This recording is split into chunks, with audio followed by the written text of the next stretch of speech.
Tingnan nyo kabakyard, oh. Mayroon ng baby. Nanganak na yung kambing kong tagal ko nang hinintay, oh, nga mag-anak siya. Dalawa. Hindi ko nabutan pagdating ko dito, yun na, lumalakad-lakad ng isa.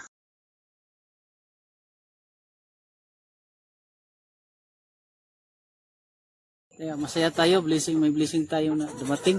Dalawa ang kanyang binigay na baby goat. Thank you, Lord. Salamat sa blessing. So, salamat tayo. Tingnan natin ang kanilang kasarian. Bai.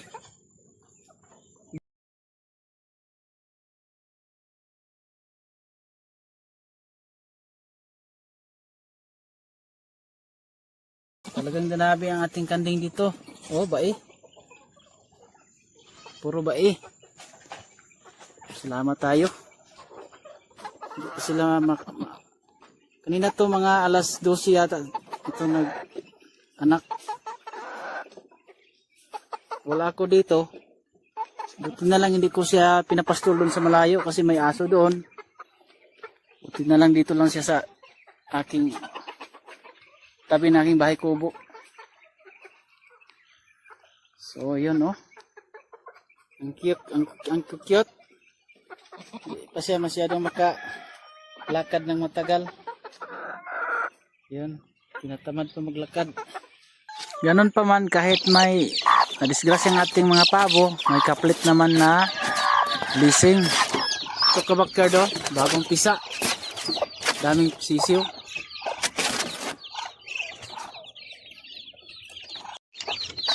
Ito din, oh.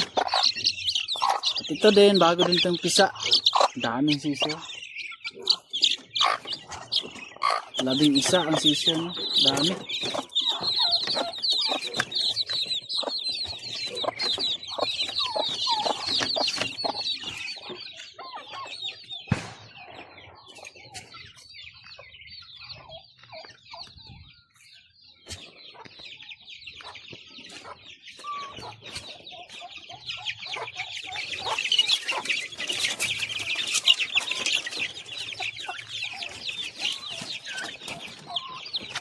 At ito din. Ang dumi ng ano, grabe. Linisan, kailangan linisan. Daming ipot. Ito din, oh, kabakyard. Bago din itong pisa. Sabay-sabay ito sa manok na dalawang inahin. Oh. Dito, malaki na. Okay. Dami. Walang nalagas dito. Ito yung naunang pisa ng dami.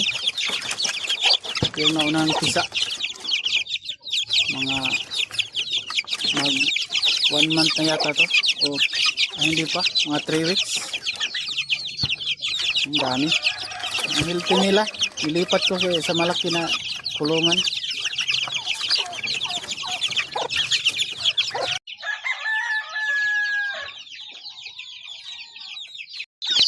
Dito, malaki na. Oh. Gutom. Malaki na dito. Wala pa rin na matay dito. Healthy pa rin sila. May inahin. Ito yung napisa sa puno ng Madrid cacao. Malaki na sila. Dito sila yung kasabay ng kasabay yun sila sa pabo. Oh, ang laki na. Hiniwalay ko na sila sa kanilang nanay. Kasi malaki na, oh. Kapit na mag 1 kilo yata to. Hiniwalay ko na sila sa kanilang nanay. Kapal ng kanilang mga balahibo. Naka-survive na sa lamig. Yan, oh. Walang namatay dito. Goods ngayon ang ating breeding natin, goods. Walang masyadong mortality.